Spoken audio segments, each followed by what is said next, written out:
ఏ పార్టీకైనా కార్యకర్తలే కొండంత బలం. కార్యకర్తలు లేకపోతే ఏ పార్టీ ముంగట పడది. ఇయాల కాంగ్రెస్ పార్టీ గెలిచి పవర్‌లో కూసుందంటే అది కార్యకర్తలతోనే సాధ్యమైంది.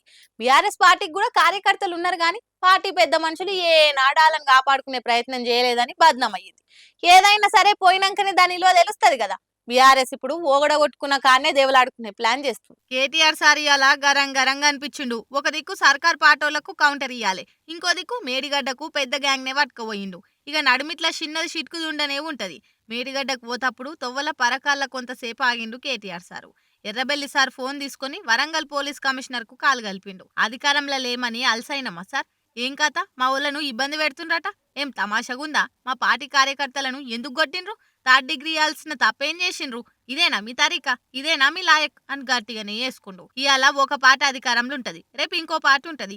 అంత మాత్రాన మా వాళ్ళని కొడతారా అని సూటిగా ప్రశ్నించేసరికి మా నుంచి అయితే ఎసోంటి సమస్య లేదు సారు అని కమిషనర్ సైడ్కి వెళ్ళి ఆన్సర్ వచ్చింది. మీరు చేస్తలేరేమో గానీ మీ దాంట్లో కొందరు చాలా ఎక్కువ చేస్తుండ్రు, జర చూసుకోండి, లేకపోతే మర్యాద ఉండదు అని వార్నింగ్ ఇచ్చిండు. అయితే అసలు ఈ లొల్లేందంటే మొన్న సమ్మక్క సారక్క జాతరలా కొందరు బీఆర్ఎస్ వాళ్ళు జై తెలంగాణ జై చెల్ల అని నినాదాలు చేసిండ్రట.